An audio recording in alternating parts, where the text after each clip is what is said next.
Want to go, pretty boy?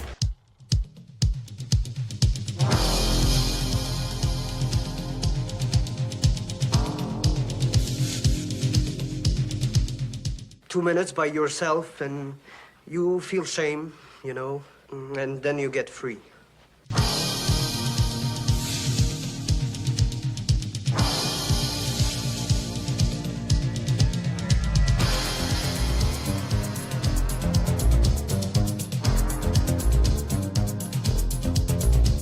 The only thing better than a glass of beer is tea with Miss McGill.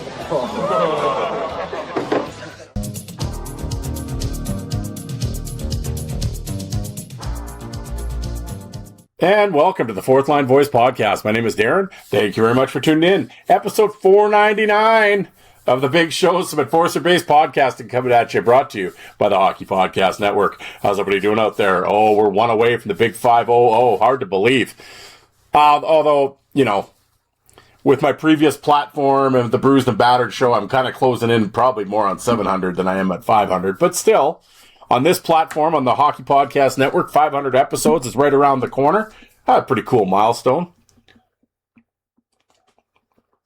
But that's not what we're here for. We're here for 499. I have a special guest. Ice Wars competitor Dylan Schellenberg joined the show. Great guest. I recorded with him, when was it? Last week, I guess. Yeah, and he is good. Well, okay, folks, I got to say right at the top here, there's been a card change. When I talked to Dylan at the time of recording, he was fighting Zane Briggs. That has changed.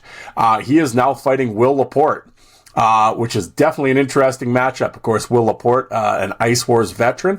So I think I'm really looking forward to this tilt. This is going to be a good one. So, yes, so Dylan Schellenberg, you'll hear it referenced, obviously, at the end of the show. Like, we talk about Dylan's hockey career and how he got into MMA fighting and bare knuckle and all that. And then, obviously, at the end, we talk about Ice Wars. And we mentioned Zane Briggs. So, if anybody's wondering, like, why are we talking about this guy? That's not who he's fighting.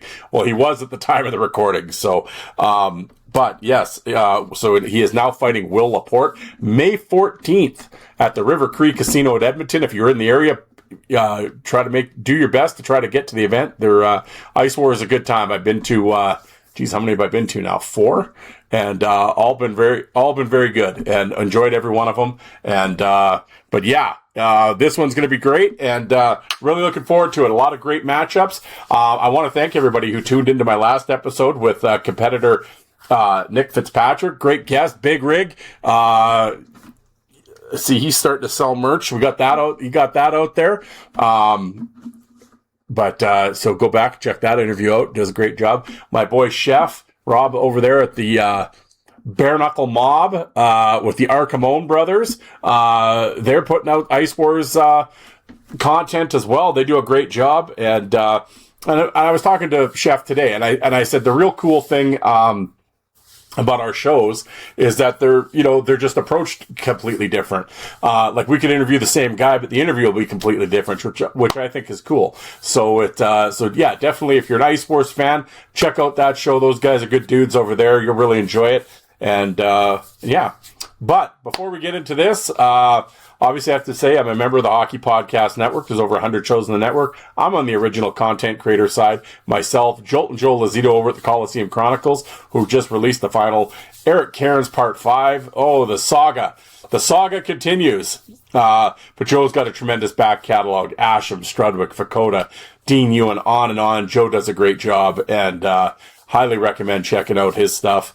Also, my other venture, if you just really need to hear my voice that bad. The Bruised and Battered podcast, which I do along with my friends Jay and Alec. I always say I'm more of a passenger on that show. I'm in the back seat and I just chime in every once in a while. Those two guys carry the show. But it is basically it's a show about current tough minor league hockey, and we talk about the Federal League, Southern Pro, East Coast American Hockey League, and the Quebec League, and we talk about the fights and transactions and the craziness that happens in those leagues and jerseys and that type of thing, and some shenanigans and everything else that goes on in the world of minor league hockey. But I encourage you to check that out. We also have some beer talk and some foolishness, and we're definitely not serious over there. Well, the information's serious when we get down to it, but we like to have our fun too, and it's always fun to record with Jay and Alec. But But here, folks, you came to tune in to hear Dylan Schellenberg. You didn't come in to hear about Darren. So, yeah.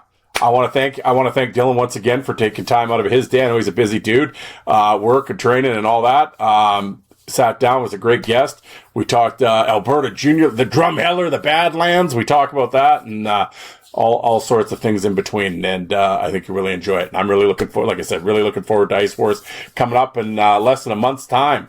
I will be there live in Edmonton. Check it out. I will keep all you folks updated, and I encourage you in the meantime to not only check out the podcast, but go to and follow me on Fourth Line Voice on social media, Facebook and Instagram. Also, the Fourth Line Voice on YouTube. I have over 2,700 hockey fight videos on my channel. Go down that rabbit hole. You'll be entertained for hours, believe me. But I also, every Friday, I do a live stream at 11 o'clock Eastern time, 11 p.m. Eastern time. And it's a hockey fight watch along. Yeah, I play minor league and junior hockey. I always say it's the new, the old, the crazy. And yeah, we just I put on 60 videos. It goes for about an hour, 10 hour, 15 minutes. Crack some beers, and my fat head's down in the corner. And then I put on the big screen. You got the fights going, and I chime in and commentate, and and the chat's going, and we have a lot of fun in there. So I encourage you, please, to check out the hockey fight watch along. I think you'll really enjoy it. If you're a hockey fight fan, you'll enjoy it, believe me.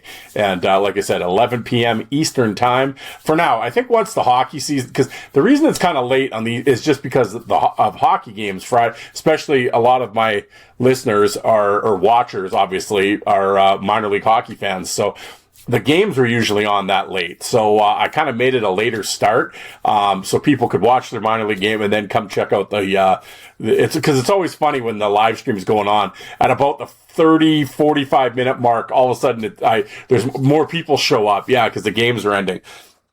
It's going to be interesting here as about, in a month or two, basically when minor league hockey is over. I might change the time once the hockey season's over. I might start a little earlier for everybody. And we'll see what the attendance is like on the live streams in the summer. If no one's tuning in, then I won't, we can take a break until the fall, but but with nothing going on and stuff, I don't know. I think people will check it out, and maybe not, but we'll see. But anyway, yeah, Fourth Line Voice on YouTube. Please subscribe to the channel. Like I said, there's lots of videos on there.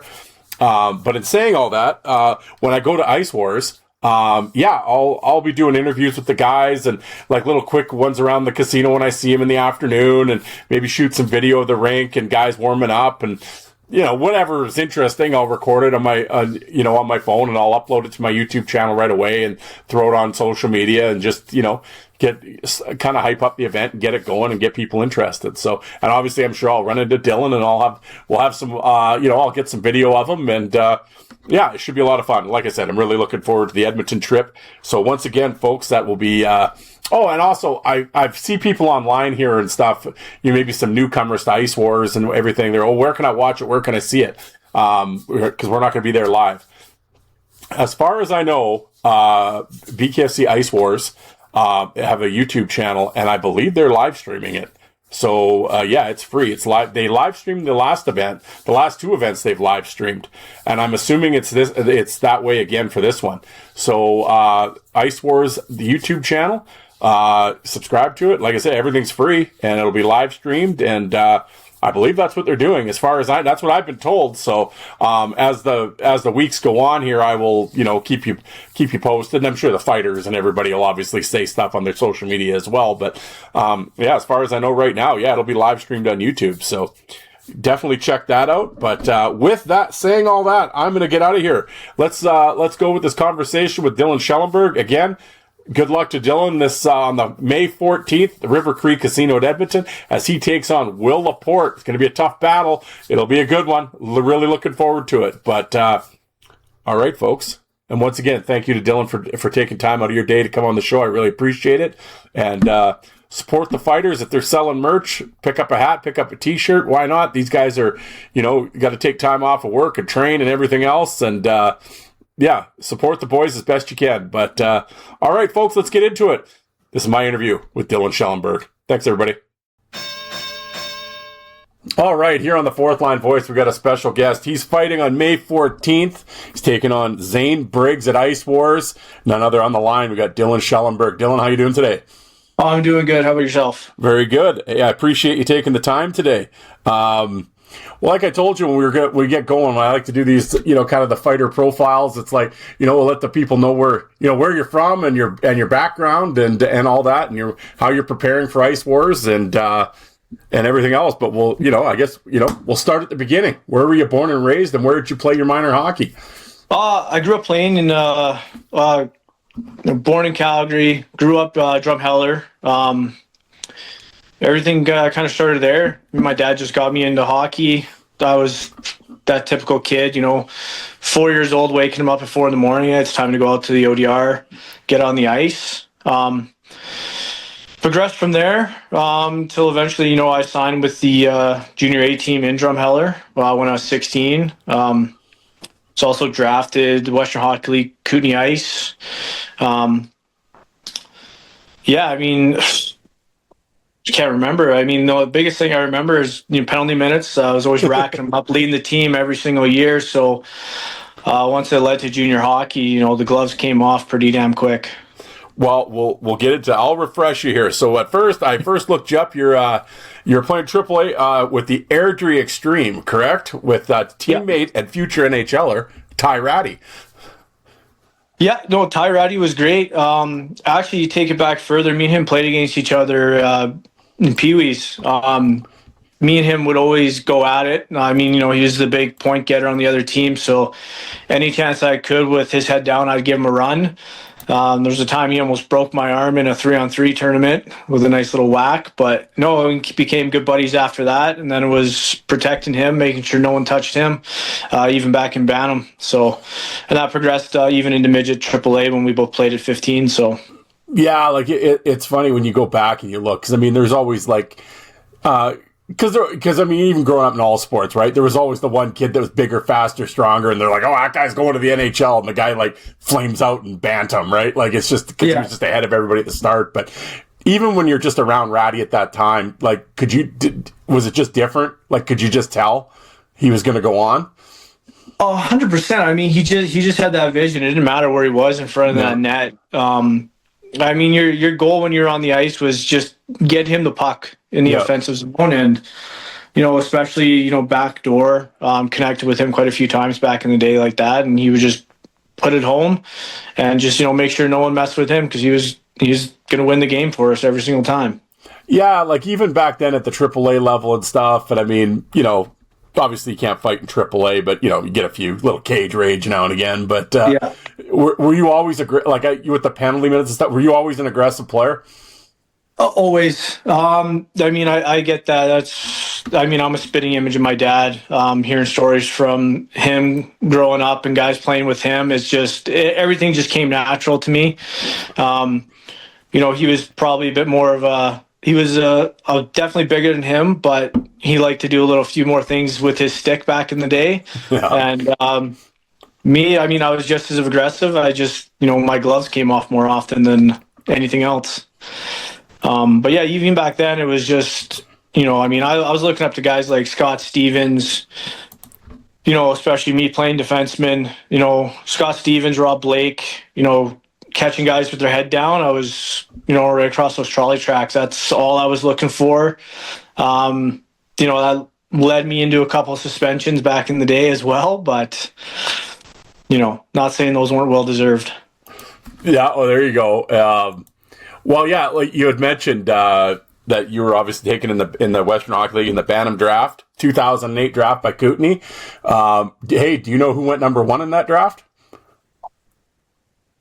I remember. I think it was either Ty or Nuge. It was Nugent Hopkins. There you go. That wasn't a bad pick. He turned out okay. Yeah, it turned out all right there. Yeah, no, it was that was the thing growing up. It was always between those two for who was going to kind of be the big dog as far as getting points and who's going to go where. How I'm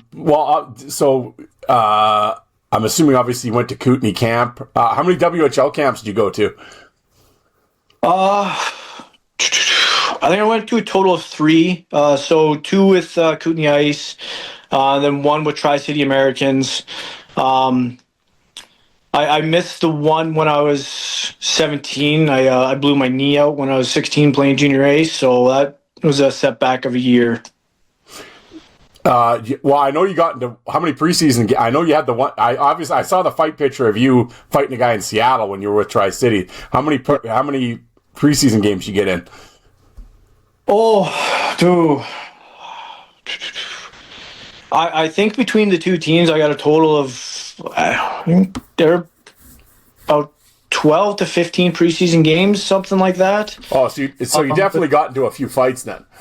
Yeah, definitely. Definitely was looking for it. But yeah, I mean, everything looked great when I was, in Tri-City. I loved being down there in the States, that environment there. It's a buddy of mine who I fought the year before, actually, Lucas Walter. He's the one that got that spot. He had it the year before, and we were both going for the same thing. So, he already had that year there, so I knew they were going to stick with him, and that's what happened. Yeah, yeah. Well, and like you said, you were, you're 16 and you're in the Alberta Junior Hockey League, which is a high end for the American listeners. That's a very high end junior A league in Canada. And playing for Drumheller, what was that like? That first year at 16, where you're a little, obviously youngest guys in the league, and because you're playing against up to 20 years old. When from 16 to 20 is a huge difference physically and mentally and everything else. How did you adapt? Did you adapt right away? Was it growing pains? How'd you do? I think, it took me a little bit as far as, figuring out what it is, like what kind of player it is that I'm going to be. Yeah. At 16, probably me jumping into the role that I did at 16, I definitely wouldn't recommend it to a young guy at 16, but, the team that I was on at the time, somebody needed to step up, and, I took that opportunity before I, tore my knee halfway through the season, but I was fighting any and every 20-year-old on the other team. That was back when they had that, drop your gloves, and they had the rank fights, if you remember that website. Oh yeah, love it. So I'd be on there looking up, and you'd have all your big name 19, 20-year-olds that have kind of solidified themselves as the tough guy and enforcer on their team, and I'd step out on the ice and be like, all right, let's go. And they're like, who's this crazy 16-year-old? But it was fun. I mean, I enjoyed every single moment of it. Do you think, and you were playing, like you said, you were playing at home for Drumheller. Was that easier playing at home, or do you think that was kind of a detriment? It's one of those things where, I got to play at home, which was nice. Kind of the freedom with that. I think, there might be something as far as the hockey experience overall by staying at home that I missed out on. Going out, getting billeted, all that kind of stuff. But I mean, that changed once I hit 18 and I got, I asked for a trade and got traded out of there. So. Well, I was going to say your first year there, one of the guys who led the league in penalty minutes that year and of course went on to have a long AHL career, was Darren Kramer. Did you ever try him? Yeah, me and Kramer actually. Yeah, we went. It was funny. He was the first time I had somebody talk to me in the box afterwards. Started asking me questions, and then he realized I was 16 years old, and he was like, "What are you doing?" He's like, "You come up and you ask me to go just like that." I'm like, "Well, I got to make a name for myself too. Try to do something for the team." So, but yeah, no, he was a great guy. Me and him stayed in touch for a little while after that, over the years playing hockey. But at that point had you? Because obviously after hockey you got into you started MMA and boxing and all that stuff. But had you already started this? Like, were you already into were you taking any MMA or boxing at that time? No, nothing till I was about 20. After I went to college for 1 year, did the beer and pizza thing, put on some pounds, and I'm like, I need to change something in my life. And I walked into CMC, and, that kind of solidified that route for me too, once I got in there. There you go. Well, one thing I always like because obviously my show, most of the time I'm obviously talking to, ex-enforcers that, pro and minor hockey and that type of thing. And one of the things I always find interesting talking to them was when it comes to fighting is, especially their when they first start out, when did it become I don't want to say natural because that's not the right word. Most of the time, you always like when you first drop the gloves. Now we're fighting with half visor, and it's like serious now, and you're kind of, you kind of have that rage that, you're kind of the spaz fight, right? When did it slow down for you? And then you started thinking, okay, I'm going to grab here. Like, there's always a point, they said, at some point in your career where it slows down and you can actually think about what you're doing in the middle of the fight. Yeah. I think definitely when I was 16, it was, for the most part, it was just kind of hold on and survive. Especially with some of the guys. I remember being 16 years old. I went to, trying to remember this, it was a big boy off Camrose. Can't remember his name right now, but he was down as a 20-year-old, just came from the Western League. That guy, I stood my ground. I wasn't going to back down, didn't drop, but I went to school with his full knuckle imprints on my head, like just bruised purely in that form. 16, it was just hold on and survive. And, if I can get the guy, I can get the guy. If not, I'm just going to make sure I stay standing. When I was 17, that's definitely started piecing it together for me. Being able to slow things down based on, the experience I had.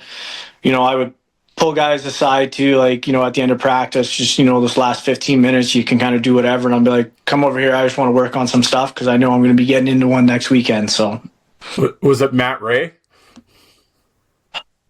Might have been. I think that was my 17-year-old year. Yeah. It was Ray. So it was another guy that was actually bigger than him the year before that. That would have been just off the team. But Ray was that was another good one that I had there, and everyone kind of shook their head. Why are you doing that? I'm like, oh, nobody else on the team is stepping up, and we're getting pushed around. So who's the biggest boy on the other team? There you go. Yeah. Did you ever have, like you said, no one's else really stepping up, but did you ever have an opportunity at some point to maybe, like, even in the Western League or something with a teammate, like that was maybe a kind of a solidified tough guy? You kind of go aside with him and he showed you a few things, or was it always sort of like, I'm the only one here that's kind of really doing it and we're all sort of learning as we go? Yeah, it was all kind of just, trial and error on my own end. You have guys, they sit there and they'll watch video for hours on,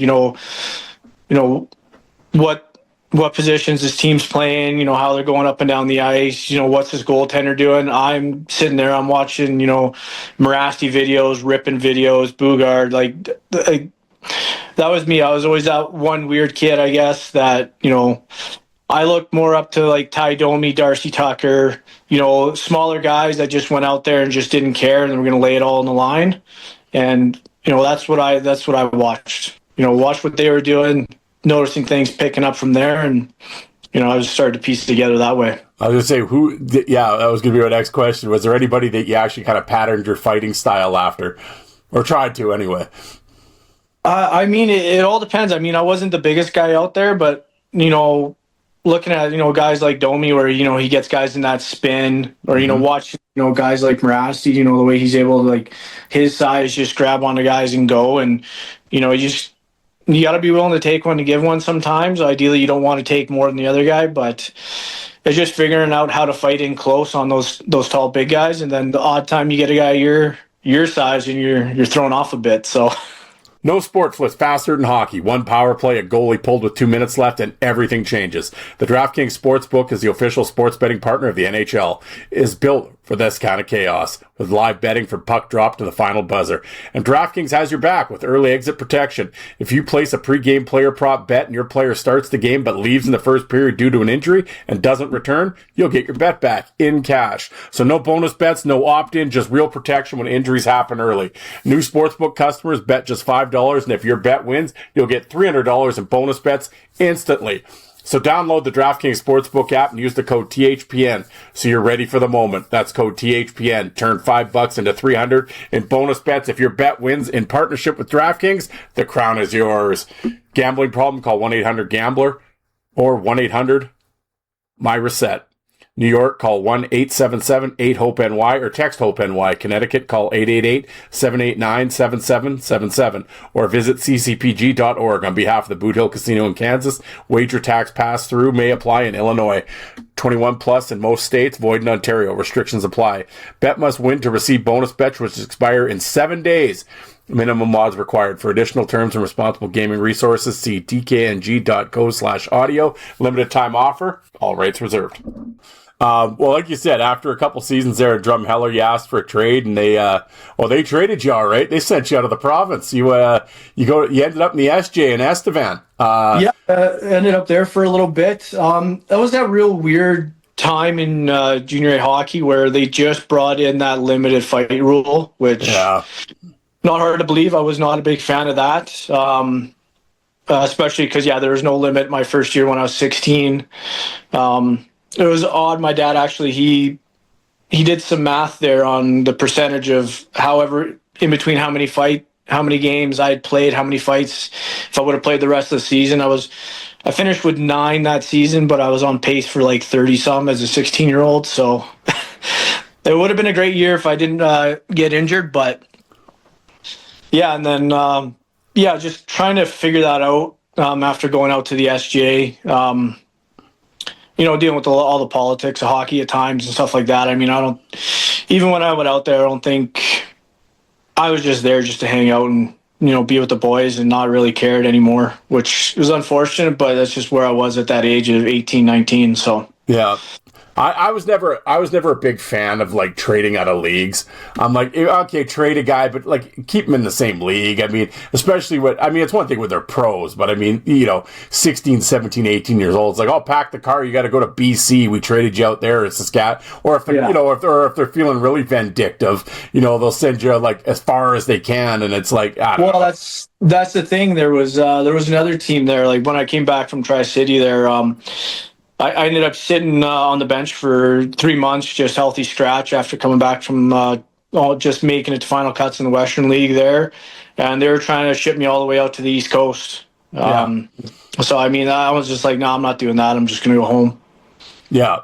Yeah, no, the greasiness of junior hockey. It's, I mean, it's the thing is, I get it now, is it's a business. It's not something you understand as a kid, right? But No, it's true. And I mean, and that's and coldly, I mean, that's, players are product and products have shelf life, right? It's like, and it's the one thing I always say, I understand it at the pro level and everything, but I don't know, junior A and stuff when kids are still in high school and all that stuff. I mean, do we really need to send a guy from the Alberta League to the Maritimes? Like, what are we doing? Like, come on. Yeah.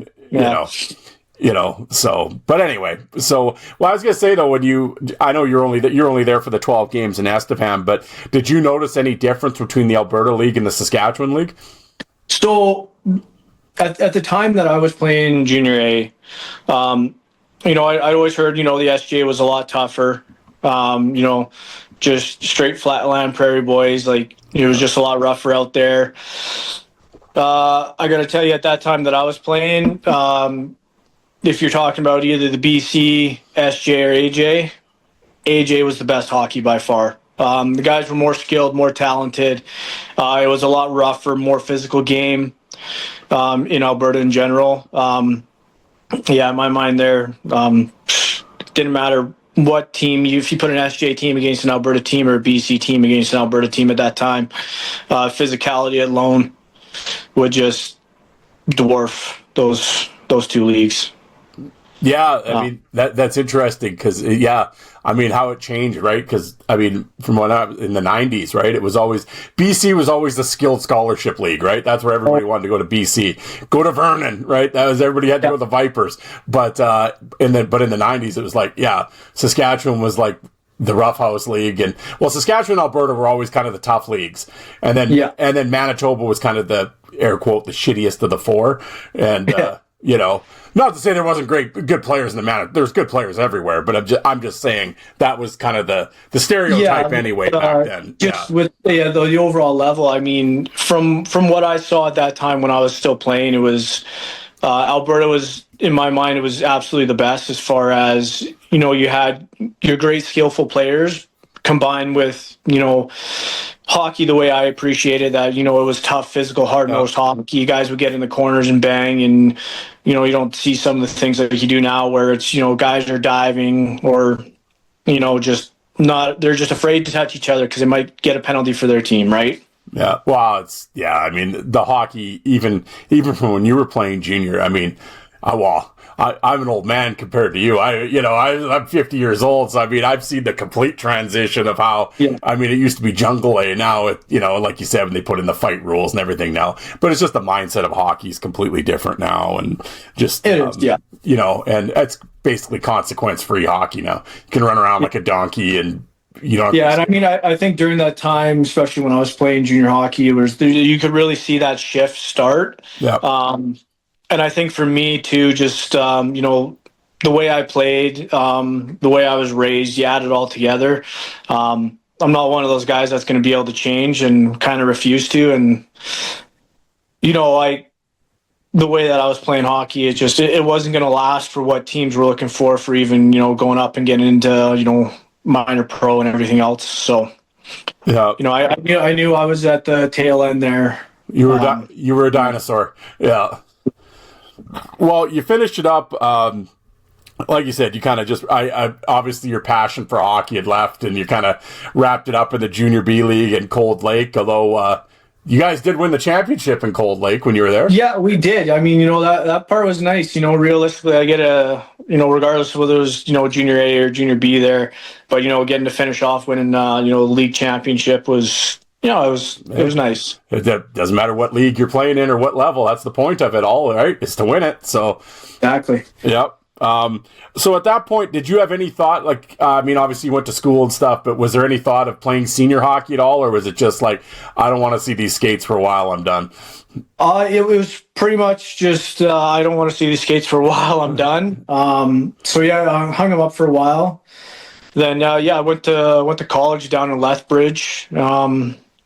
And then, just going into my second year of college there, there'd always been something, growing up and, I can remember when, you had the first Ultimate Fighter there and, we forced Griff and Stefan Bonner.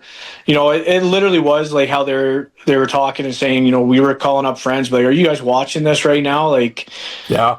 I'm like, there's that part of me, I think, I could give this a try. I just, at least the very least, bucket list, get in there, do an amateur fight, said I did it. And, so I started training at CMC down there under Lee Mean. And 3 months later, I had 3 fights in a weekend and joined up for nationals, trying out for Team Canada, made it to the final with 3 months training. So, yeah, I saw that. Yeah, 2015 Canadian National Amateur Tryouts. Your first fight, Jason Black picked up the win. Yeah. Yeah. Yeah. It was nice. Yeah. It was, my dad definitely wasn't happy about it because he didn't know too much about the, the martial arts world. He understood fighting and hockey because, he played, but switching over, he was a little more concerned. But thankfully, that first amateur fight there, I walked out there, threw an overhand right, and it was over. Well, there you go. You've been kind of training ever since. Was it sort of... at that point, you kind of just you got the bug and kept training. Yeah, exactly. I mean, it was definitely a different world walking into a gym like that. Different environment. It wasn't quite the hockey environment that I was used to. It was actually crazy how welcoming it was. I remember my first class there. You had Jordan Mean, when he was fighting in the UFC before he fought Thiago Alves there. He pulls me aside and he shows me how to throw a proper hook for 10 minutes. Walking into an environment like that was definitely refreshing. And it was just something that I'm like, this is kind of going to be my life from here on out, being into martial arts. And then, started fighting, and here we are. It's interesting. Later. I was talking to a guy at work. He was, he's been doing it, probably for probably as long as about a decade now, and he always would tell me that he goes, the most humbling part. He goes, the humbling part is being humbled. you go in there because you're the tough guy amongst your friends, right? And then you go in there and you start rolling with people, and they're tapping you at will. Some of these guys, right? He's like, oh my god, But he said it's great too, though. He loves it. But he goes, that's the great thing about MMA. It humbles you every time you go into the gym. He said. Oh yeah, I remember the first time. I thought coming from hockey, well, I can stand here, I can bang with these guys, like in sparring and everything like that. So I'm sitting there, I'm just trying to throw a jab at a guy, and I'm just getting lit up with body kicks. Just great guy Brant there. He's one of the pros. He just every single time, because he could see my elbow flare. I thought I knew stuff, but I learned out really quick that I didn't, and my ribs were bruised for 2 weeks after that. But I kept my arm in every other time. So you got to learn the hard way sometimes, and definitely I'm used to that. But yeah, humbling is definitely an understatement when you walk into a gym like that. Yeah. Now, have you just strictly stayed? Well, I know. Well, we'll get up to last Saturday. You had the bare knuckle fight, and we were joking. I said, I don't think you needed to shower after. I mean, as my friend would say, you were fighting like you were double parked. I mean, what is it, 16 seconds, and that was it. Yeah.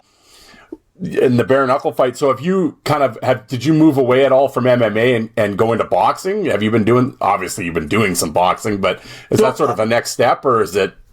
Yeah, so I was kind of, so that was my first fight in 4 years. I kind of took a step back. I just needed to for myself. Career changes, everything else. Just the amount of time that I could put into training wasn't there.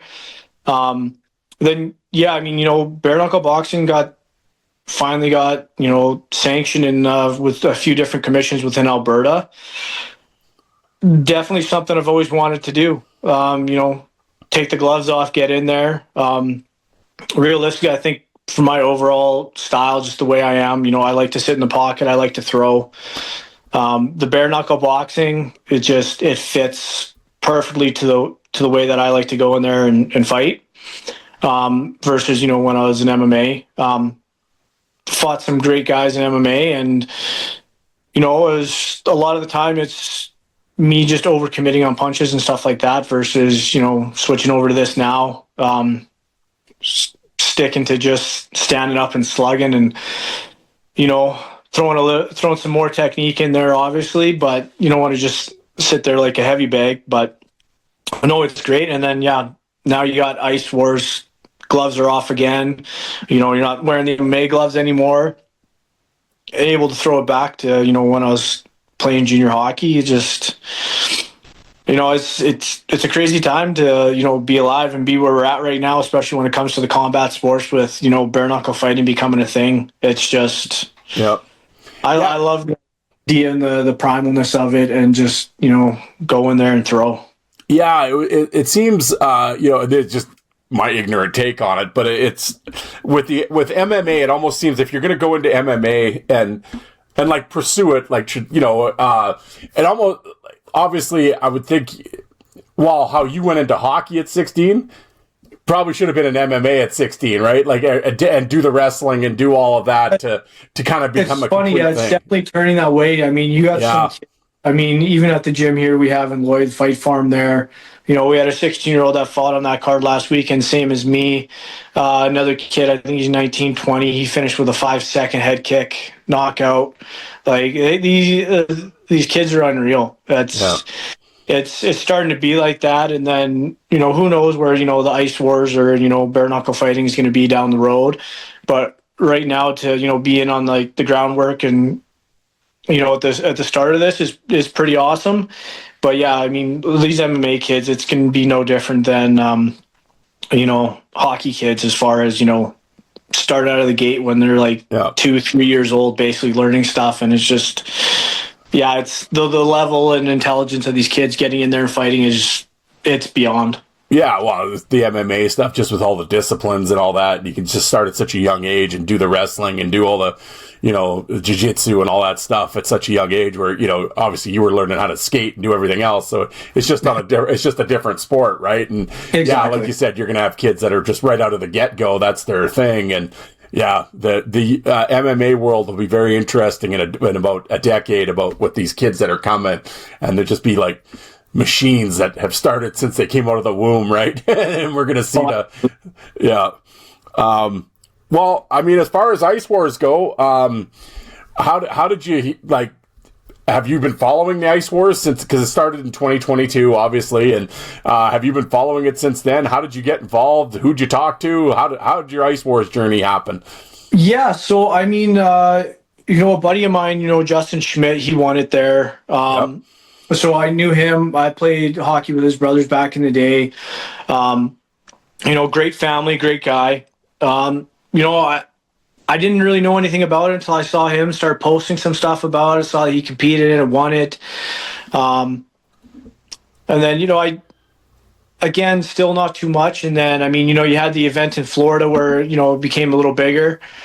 And then, I'm just like, cool. I started talking to Lee. I'm like, hey, like, you got contacts with everybody. Like, talking to guys in BKFC for this and that, everything else. Like, hey, like, let's start throwing out my name. Like, I want to get in on this Ice Wars. Like, it's just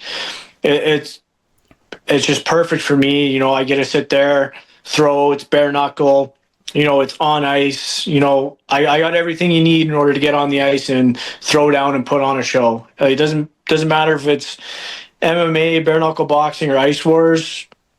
People are going to realize really soon that I come like it. You're getting to finish one way or another. I'm coming out there. So it's going to be exciting. It's going to be hard. It's going to be fast, and it's going to be entertaining. Obviously you were training for your bare knuckle debut here last weekend, but is there anything that you've altered as far as your Ice Wars training goes? Is it sort of basically the same, but you're just kind of on skates now? Or like, what have you been doing training wise to get ready for Ice Wars? Yeah, pretty much. I mean, it's a quick turnaround from my one there last weekend, but it's it's just getting out on the ice, making sure that that balance is there, that push pull, making sure you have that movement. The planting's like planting to throw your punches. It's a little different on skates than it is having shoes on or being barefoot and be able to plant off the ground, right? Yep. So it's just been tweaking with that a little bit, just It's been a bit since I've been on the ice and had a hockey fight, but it's just like riding a bike. Have you been on, like, I was gonna say, did you have to blow the dust off the skates, or have you actually? Because I know you didn't play any senior, but have you been playing any rec or at anything at all? I actually, it's before I even started to put my name in for Ice Wars here it's been the last 2.5 years I've gotten back out on the skates, playing in a couple different leagues, getting back to it. But I was off for almost 10, 11 years before I touched my skates again. Yeah. But it was definitely weird getting on the skates again after 11 years. But I mean, spend 5 sessions out there and that's just back to like it was in juniors. So. Did you when you first got back out there? Was it like, why are my feet so sore? Did you get that one? Yeah, it was. It was definitely weird. I'm like, remembering how I always used to wear my gear, and I'm like, oh, maybe I need to stiffen these skates up a little bit more. I can't really have the Bambi ankles anymore like I used to. But could be like Francis Lassard, use the whole roll of tape on the ankles, or not that bad, but. Well, you're taking on Zane Briggs, fellow Alberta boy, who's played played senior hockey out there. And do you know him at all? Have you ever had any? No, I have no idea about the guy, to be honest. I heard he played a little bit of senior hockey there. I don't know what he played as far as juniors, take it back, anything there. So, I think we're relatively close to the same age, my understanding. So, if it wouldn't be hard to believe that we would have came across each other if we were playing at the same levels back in the day, but I don't believe we did. So you're about what? About 6'1", 180, 185? About 6 foot, about 205 right now. What are you guys fighting at? 205? Yeah. Oh, okay. Yeah, right. We're fighting that heavyweight. So just over 200. There you go. I was gonna say, I guess can't really ask you that because you did the bare knuckle thing the other weekend, but when you kind of threw out with the, telling friends and family, oh, I'm gonna do Ice Wars on the 14th of May, were they just like, what are you doing? Or is it like, or were the boys pretty pumped, or they're like, yeah, we'll be there? Yeah, a lot of people are there. They're super excited because they remember watching me fighting hockey back in the day, and they were always entertained, and it was kind of the highlight back in Drumheller at the Memorial Arena there. But yeah, everyone just seems super pumped. They're like, this is a real thing? Like, you're doing this? Like, yeah. Like, you think an opportunity like that's going to come up and I'm not going to, be chomping at the bit to get on the ice and throw some hands? They're like, no, it sounds like you. So. Well, it's going to be, and folks, for you guys listening out there, especially for the American listeners out there, if you ever have an opportunity and to roll through Alberta, you definitely have to go to Drumheller. It's called the Badlands, and it's where literally where the dinosaurs roamed back in the day. And it is like the most coolest, like, the scenery. I love rolling through Drumheller, man. It's in the Badlands and stuff. That's cool. Yeah, the valley in the summer is extremely beautiful, and you got that river there, and I mean, summer's spent floating down that river. Yeah. The amount of beer bottles that are at the bottom of that river, though, would be astronomical for the amount of... Oh, yeah. A guy... Kids sunk their drinks in there so they didn't get in trouble. Take that to Sarcan. You could retire early on those empties. Yeah. Yeah.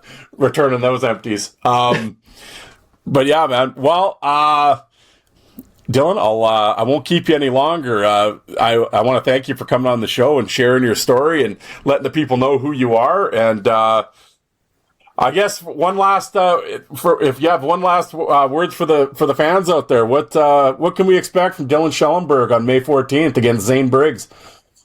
You can expect a show. It's going to be fireworks. Yeah, I can guarantee that that it's not going to go 3 rounds. That I can absolutely guarantee. It's going to be exciting. I hope Briggs brings it and is ready to go, because one way or another, one of us is going to hit that ice. There we go, folks. Here, hey, do you have any merch? Are you I know a lot of guys pimp the merch out. You got anything?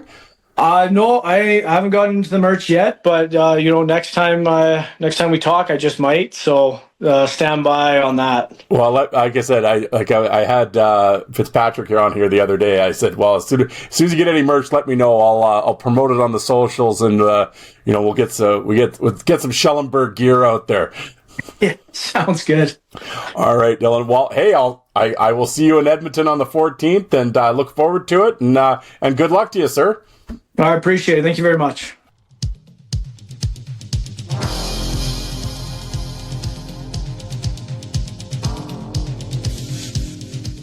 And you people that don't like fighting, how many of you did you walk out and get a coffee while that was on?